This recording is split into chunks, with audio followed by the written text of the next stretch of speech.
What up, everybody? Esoteric Eddie again. Namaste. So today we're going to be reviewing Covert Wars and Breakaway Civilizations, the Secret Space Program, Celestial Psyops, and Hidden Conflicts by Joseph P. Farrell. Now, this one is jam-packed with information, so bear with me as I do my best to pick out the most important pieces of information for you. All right, let's go. This book is about exactly what the title and subtitle say it's about: Covert Wars, Breakaway Civilizations, Secret Space Programs, and Psychological Operations. So what are the basic questions that need to be asked and which we shall confront in this book? Among them are these: does a breakaway civilization actually exist? What are its footprints, its signatures? Why have a secret space program? What is the size of the secret space program? How far back do the secret space program and breakaway civilization go? And who might be involved? How does one define a breakaway civilization? How is it financed? What are the costs of its maintenance? How does one envision its finances, its covert activities, and technological developments? Is there more than one such breakaway civilization and secret space program, or are there competing and perhaps occasionally warring interests within one single entity? Who is running it, or them? Is this breakaway civilization in contact or conflict with UFOs?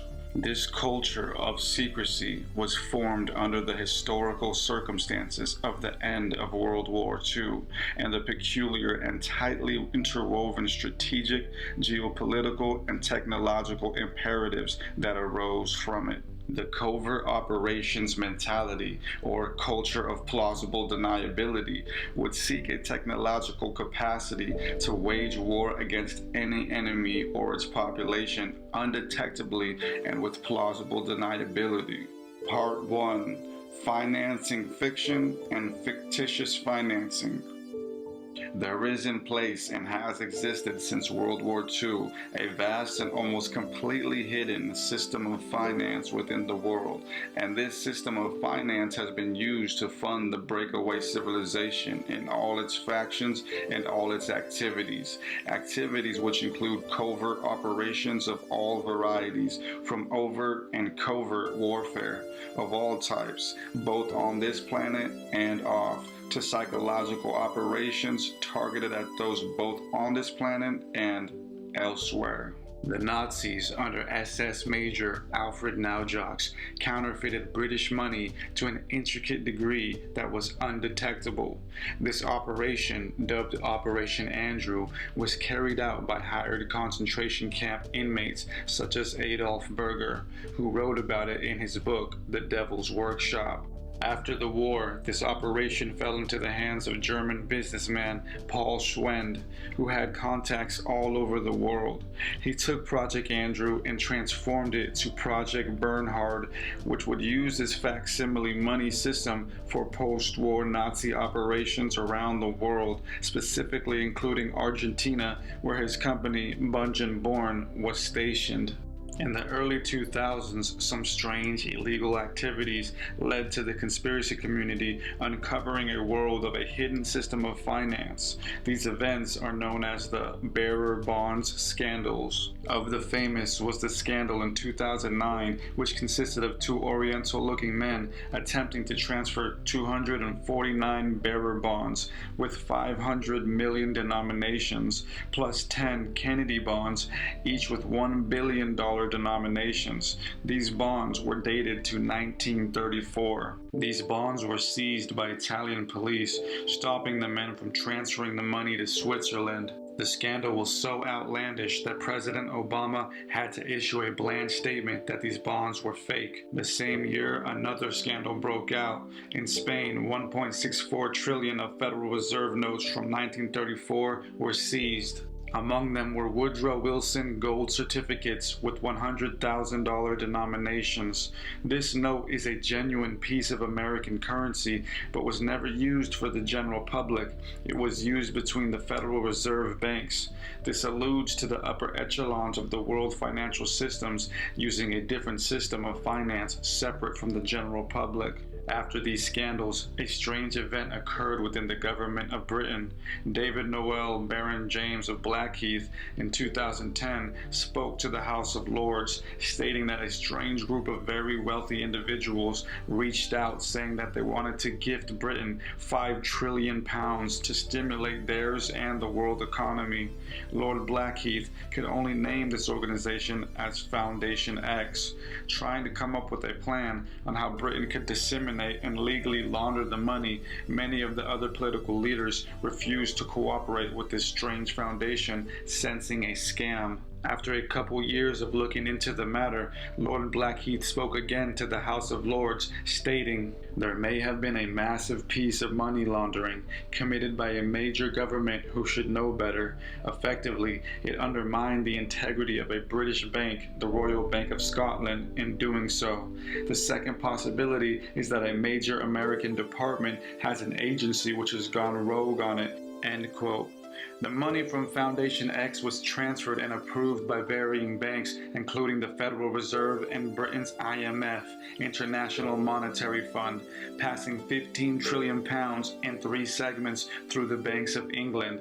This was done without the knowledge of the British government, and the money was naively accepted by the banks as legitimate. This Foundation X was now calling for a cash out of some of these funds up to $50 billion. There was some major money laundering going on, and it seems as if the financial elite were secretly aware. Money is a game, and when you can print it, or have the power to print it, you can back it by gold, drugs, or favors. The breakaway civilization that was unfolding after World War II was doing just that. In the early 70s, the NYPD intercepted a wiretapped conversation between the Genovese mafia and German businessmen. The mafia has always had ties to the CIA, even prior to it through its precursor, the OSS. In this meeting, it was revealed that the German businessmen were buying large amounts of counterfeit money as middlemen for the Vatican. The Vatican, under Cardinal Tisserant, overseer of the Church's foreign missionary funds, was subsequently acquiring counterfeit American dollars from the mafia to fund humanitarian projects.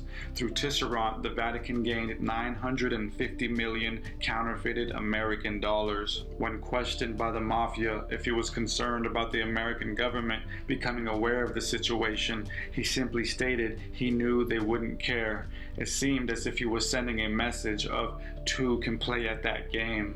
There is another contemporary aspect of this industrial scale counterfeiting story that we must now consider, one even more darkly revealing of the structure and associated principal players of the hidden system of the breakaway finance, and that is Wall Street. Wall Street hedge fund manager and broker Sam Israel knew markets could be manipulated, and through his reading of German physicist Jürgen Ehlers that quantum physics might enable him to anticipate movements in the markets as if stocks were particles of light. Israel designed a computer program to do this called forward propagation. His new firm did great, but after some risky investments in fraud, started to lose huge amounts of his partner's shares. His program showed a 100% chance of success in a market opportunity. Trying to recover losses, he placed 95% of his funds in the market Friday, September 8th, 2001.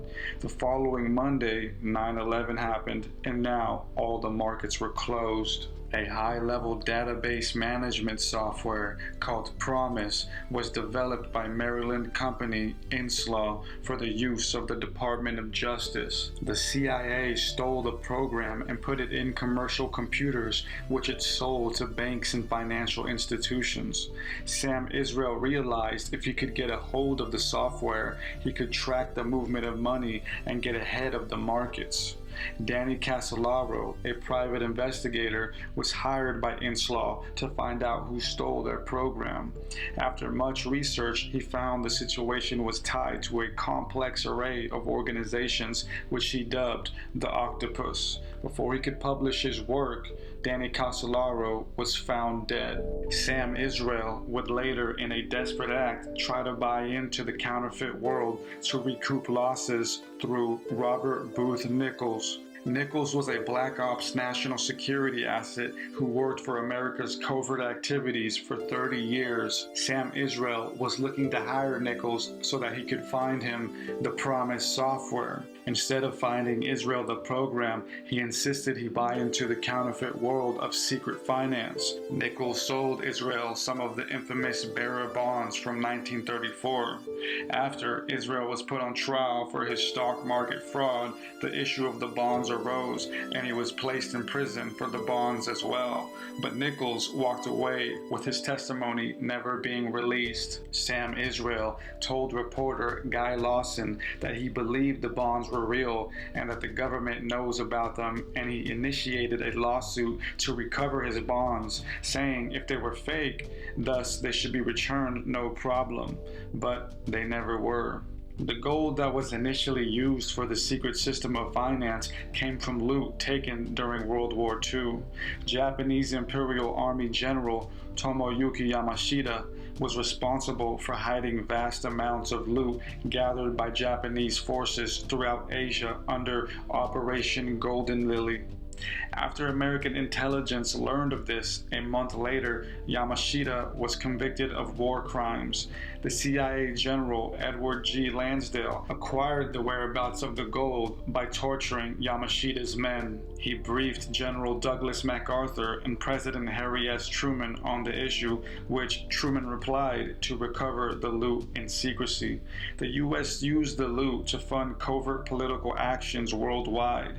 This fund was called the Black Eagle Trust.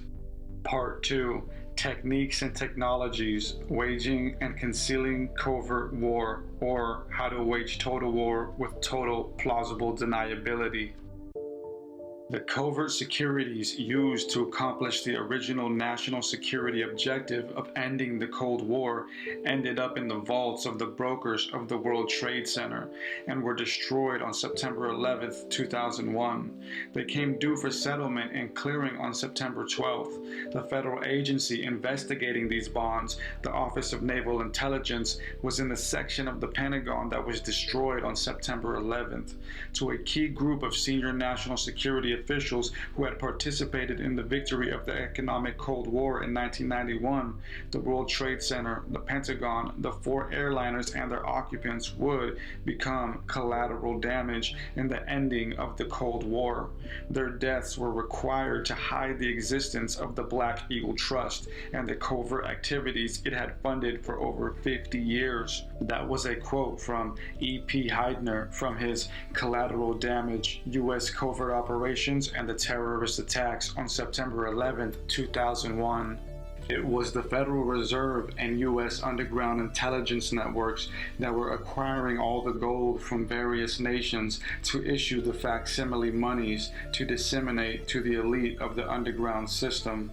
These certificates were never meant to be redeemable. Slowly, the foreign countries involved lost financial power and the U.S. rogue systems gained domination. In other words, it was no longer even the central or prime banks that were the major financial powers, but rather the intelligence network, the post-war nexus of the American, Euro-fascist, and Japanese Asian elites that had penetrated these institutions to the extent of manipulating them for the purpose of this hidden system of finance. The fraudulent system of the breakaway civilization and the overworld civilization had now become hopelessly entangled, such that to end the one would be to imperil the other. With the collapse of the Soviet Union, a collapse aided and abetted, if not engineered, by the covert system of finance and the factions that controlled it, the Anglo-American core of this breakaway civilization moved quickly to posture of attempting to dominate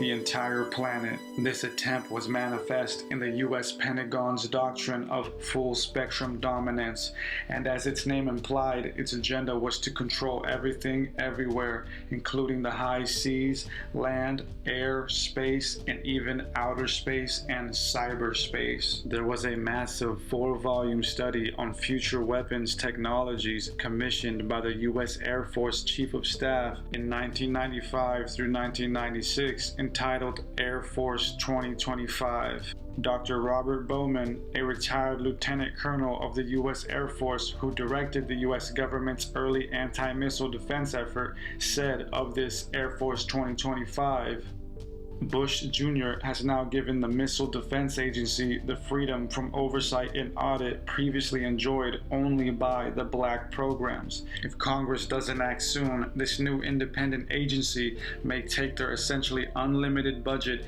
and spend it outside of public and congressional scrutiny on weapons we won't know anything about until they're in space. End quote.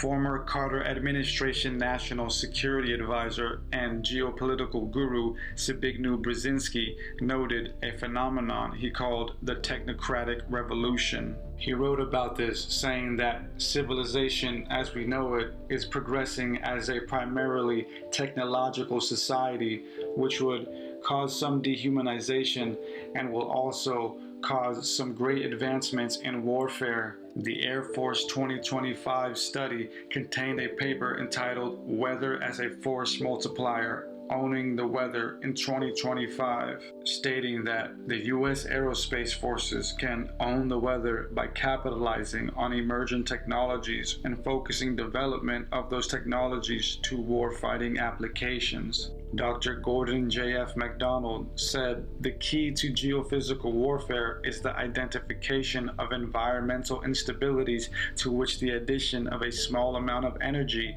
would release vastly greater amounts of energy. The technocratic elites, being those in the science and technology fields, started to see that weather could be calculated and also manipulated. Through various scientific studies, it has been concluded over the years that a lot of the weather phenomena that we deem as random is actually calculable and seemingly induced by electromagnetic forces. The technocrats were starting to realize that if we could understand these electromagnetic processes, then we could manipulate weather. There are some very serious and daunting facilities that have been blamed for doing exactly that, such as the High Altitude Auroral Research Project, or HAARP, in Gakona, Alaska. It is now understood that most weather starts off in the ionosphere before it manifests on the lower landscapes of Earth. And HAARP's publicly stated purposes emphasize that its stated aim is to understand, simulate, and control ionospheric processes. Joseph Farrell speculates that HAARP is manipulating the ionosphere to harness frequencies and energies that could be used deliberately through technology. In 1961, the U.S. military planned to create a telecommunications shield in the ionosphere in order to counteract the interference to radio communications caused by solar wind.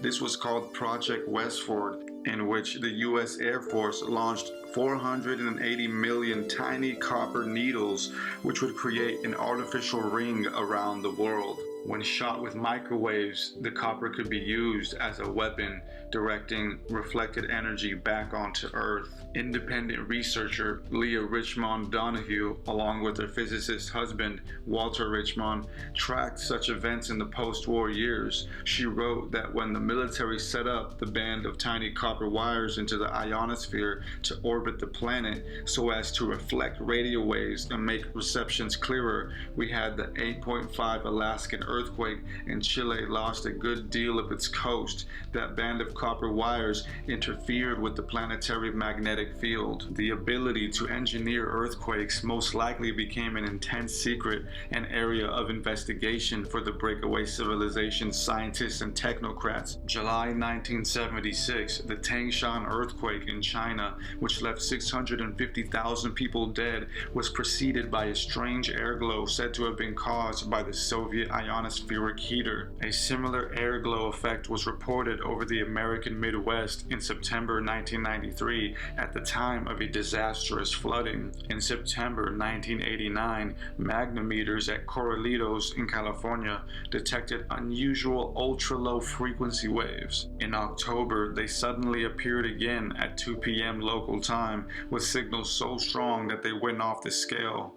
3 hours later, the San Francisco earthquake took place. The Washington Times reported that satellites and ground sensors detected mysterious radio waves or related electrical and magnetic activity before major earthquakes from the mid-80s to the early 90s in Southern California, Armenia, and Japan. The January 1994 earthquake in Los Angeles was also preceded by unusual radio waves and 2 sonic booms. These strange coincidences have never been completely explained. Governments around the world, including the United States, Russia, and Japan, started to tamper with these types of technologies. Earthquakes around the world were being preceded by strange lights in the atmosphere and sonic booms, leading some to believe that the governments around the world were tampering with the ionosphere, creating electromagnetic disturbances. Nikola Tesla was the first to propose electromagnetic technologies in 1908. When Tesla turned on his oscillator, he was unaware that the vibrations from the oscillator were traveling down the iron pillar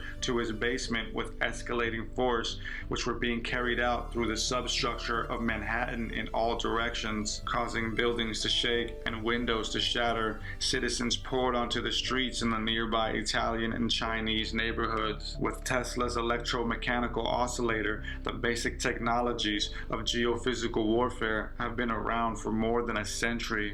The key connection between nuclear and electromagnetic possibilities for geophysical warfare lie in an unusual property of rotating plasmas, one of which is their ability to transform electromagnetic waves into longitudinal electromagnetic waves and vice versa. Thus, a rotating medium such as the Earth's atmosphere could be energized by a technology such as HAARP to produce deliberate energy waves. Researcher Nick Redfern, in his book, The Pyramids and the Pentagon, the government's top secret pursuit of mystical relics, ancient astronauts, and lost civilization, states that a number of humankind's most impressive and legendary constructions, such as the pyramids of Egypt, were built via the use of fantastic technologies long lost to our current age, and the U.S. military has sought out to understand these long lost technologies. Governments around the world, such as Venezuelan President Hugo Chavez, were suspicious and blamed the U.S. for engineering earthquakes around the world. Former Bush administration Assistant Secretary of Housing and Urban Development Catherine Austin Fitts, in an interview on November 26, 2011 with Bonnie Faulkner entitled Unpacking Mr. Global, Ms. Fitts speculates the connection of the methodology with hidden technologies, black budgets, and disaster and market manipulation, saying that at the end of World War II, we created a financial mechanism through the CIA Act and the National Security Act that allowed private corporations to be the beneficiary of that money. We created a financial mechanism where governments can borrow money and use that money to give it to private corporations on a non-accountable basis to own and control the most dazzling, newest, hottest technology on the planet. And she continues to say that we have a breakaway civilization, a group of people who have so much money and so much power and don't feel under any scrutiny to obey the laws of the Constitution or any other laws for that matter. Catherine Fitts goes on to say that she believes the governments around the world are deliberately manipulating the weather as a weapon. Part 3. Covert Wars and Celestial Psyops. During Alexander the Great's siege of the crucial city of Tyre, 5 flying shields were seen by both the attacking Macedonians and the defenders in the city, until one of the shields shot a lightning bolt, which destroyed one of the walls of the city's fortifications, allowing Alexander's army to storm and capture the fortress. French UFOologist Dr. Jacques Vallée has recorded incidents of UFOs in medieval Europe through the 11th century and onward. The Japanese incident in 1235, where a General Yoritsumi and his troops watched a dazzling display of lights performing some impossible maneuvers in the sky, led to one of the first recorded scientific investigations of the phenomenon. From 1347 to 1350, Western Europe experienced the Black Death, the massive epidemic of bubonic plague that was, according to some, brought by trading ships from the Orient. While conventional science tells us that the fierce pandemic was caused by bacteria carried by rat fleas, there were also persistent reports from the time of strange flying objects moving low through the sky, leaving a trail of suspicious vapor. Wherever and whenever these objects were seen, the plague would soon break out in that area. Sightings in the United States during the 1890s of what has been called airships raised the public awareness of the UFO for the first time. Researcher Michael Busby has written what is probably the indispensable study of the airship mystery. People saw the airship or airships at night, sometimes following a straight line, sometimes stopping, then starting again, then changing course before disappearing over the horizon. The descriptions of the airship sightings were consistent throughout all the reports. This pattern is evident throughout the over 1,200 newspaper reports beginning in November 1896 and ending in May 1897 in Texas. The descriptions included a cigar shape or zeppelin-like appearance, descriptions of flashes, sparks, and electrical motors, descriptions of sails and fans projecting from the cigar shapes, flapping wings and estimations of their dimensions, and speculations upon their mode of propulsion and potentials for military application. One of the strangest aspects of the entire airship case was the crash of one of the airships in Aurora, Texas on April 17, 1897. It sailed directly over the public square, and when it reached the north part of town, collided with the tower of Judge Proctor's windmill and went to pieces with a terrific explosion, scattering debris over several acres of ground and destroying some of the city. The pilot of the ship's remains were badly disfigured, but enough of the original was picked up to show that he was not an inhabitant of this world. Mr. T.J. Weems, the United States Signal Service officer at this place, stated that the pilot was a native of the planet of Mars. Papers were found on his person. Evidently, the record of his travels were written in some unknown hieroglyphics and could not be deciphered. After these remarks, the public pretty much disregarded the whole incident, seeing that it was too extraordinary to be true. Some have speculated that this was done deliberately so that there would be no more questions asked on the whole incident. It seemed as if the government was hiding advanced technology of the time that they had, in which the public was unaware of. These reports would have faded away had it not been for another strange sighting having to do with 2 pilots actually getting off of the airship and interacting with local farmers. On April 21st, 1897, Mr. J.R. Ligon and his son of Beaumont, Texas, says that around 11 o'clock Monday night, they saw some lights in the pasture a few hundred yards away, and when he got there, he discovered 4 men moving around a large dark object, and he called out to them, and to his surprise, they asked him for some water. He brought them buckets of water and then asked them what they were doing. They said they were traveling around in a flying machine that is propelled by varying air compressors, electricity, and water. Later on, other altercations and reports led to the revealing of one of these men as being Hiram Wilson, an actual investor in the airship project. He and other investors had worked worked on the secretive project for several years. A group of well-financed, secretive individuals based in a remote California community had secretly been building these flying machines for over 48 years. It has been well studied that these airships were also seen in Germany, leading some to research and conclude that the Nazis and fascists were also in on this airship technology. Behind the scenes, high-ranking Air Force officers are soberly concerned about the UFOs, but through official secrecy and ridicule, many citizens are led to believe the unknown flying objects are nonsense. To hide the facts, the Air Force has silenced its personnel. In England, on the March of 1909, a police officer saw a cigar-shaped object flying at what he thought was 1,000 feet altitude with a powerful light coming from it. It flew away to the northwest at a tremendous speed. 6 weeks later, East Anglia was deluged with such a flood of similar sightings that the British press virtually had to become involved. August 1944, an American B-29 flying over Sumatra and Indonesia spotted an oval-shaped object approximately 1,500 feet away, spewing a blue-green exhaust.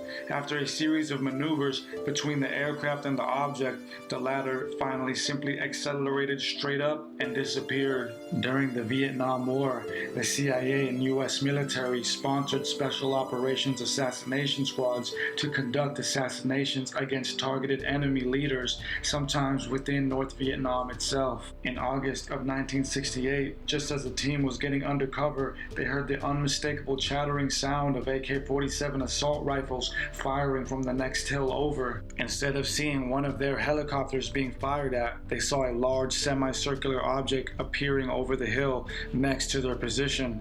It was immediately clear this was not an aircraft that belonged to either side. This was a UFO. The UFO briefly lingered over the spot where the enemy had been firing at, then turned and headed to the sea. The USS Franklin D. Roosevelt, commissioned after World War II, had a plethora of UFO incidents. In 1956, on a visit to Brazil, the Roosevelt was anchored at Rio de Janeiro when it was stalked by 2 UFOs. The ship's crew stated that they saw 2 large discs floating in the air for quite some time, and then after that, they both disappeared at blinding speed. By the autumn of 1958, the Roosevelt was anchored off by Guantanamo Bay when around 9 p.m. a UFO appeared and began to head directly for the carrier. What some saw as a cigar-shaped object with a row of windows running through the middle had some figures inside looking down at them. Malmstrom Air Force Base near Great Falls, Montana was the scene in 1966 of one of the most stunning cases of UFO interference in American military affairs and nuclear weapons. A UFO was sighted near the vicinity of the Launch Control Center of a flight of 10 Minutemen ICBMs. The UFO, a glowing red saucer shape, shut down the flight and fighters were scrambled. In November 1975, an alarm sounded on the base indicating that security at one of the silos had been violated. The security team reported observing a large orange disc hovering over that area. There are many other instances of UFOs around the United States showing up around nuclear and missile test sites and shutting them down and then disappearing. UFOs were seen over both American and Russian ICBM sites during the Cold War. In many instances, total power outages accompanied these sightings as ICBMs were taken off alert status, a clear threat to national security. In some instances, targeting and guidance information on these ICBMs was altered while UFOs were present, only to be returned to normal after their departure. In some instances, in both the USA and USSR, actual launch sequences on ICBMs was initiated while UFOs were present, and finally, UFOs appeared to be monitoring actual nuclear test sites. Some UFO technology appears to be deliberately designed to be a psychotronic technology, a technology developed for the express purpose to effect some sort of transformation on the consciousness of its beholders. Colonel John B. Alexander, former Green Beret commander who participated in the Phoenix program during the Vietnam era, search for Atlantis in the Bimini Islands, was an official in the Silver Mind Control Organization and a world expert in the field of non-lethal weapons. Within the military, he created a secret group called the Advanced Theoretical Physics Group beginning in 1987. It was comprised of scientists and officers from throughout the defense and intelligence community and worked deep within a secured vault within the Pentagon. This group concluded that some aspects of the UFO phenomenon represents a connection to consciousness and that it should be investigated. It would approach the database consisting of all the ancient texts that referred to human interactions with the gods. This database would include all philosophical texts of a cosmological or metaphysical nature. It would reveal that many of the conceptions of classical metaphysical philosophy and the symbolic terms associated with them are but the symbols of the physics of the differentiation of the material prima, or matter. Thus, metaphysics could be translated as hyperdimensional. Terms from classical metaphysical philosophy would have direct translations in mathematics. Thus, by viewing ancient texts in this way would have profound repercussions for the culture of this breakaway civilization. They would read texts talking about churning from the lower orders to the higher and translate these concepts into terms of modern physics, which would mean churning from a three-space world to worlds of higher dimensions, a process that could be modeled mathematically. This radical possibility would lead to technologies that, by their very computational power, could recreate with formal precision the detailed steps of this descent or ascent, and thus technologies that have the potential to invoke or even incarnate some of these higher realms or beings. Such technologies would, similarly, allow a civilization in possession of them to coordinate psychological operations on a truly celestial and cosmic scale. Alright everybody, namaste. I hope you enjoyed that. I try to give you all the best information I could out of the book without taking up too much time, but I did glance over a lot of information. This book is wonderful. Joseph P. Farrell is excellent. He's got a lot of information in this book, so it was hard to just nitpick little things to give to you, but I hope you got the gist of it. I hope there are new questions in your mind that will lead you to new answers. And if you're wondering why my voice is all raspy and sounding different throughout the video, it's because it does fluctuate. I got a weird voice. But anyway, peace.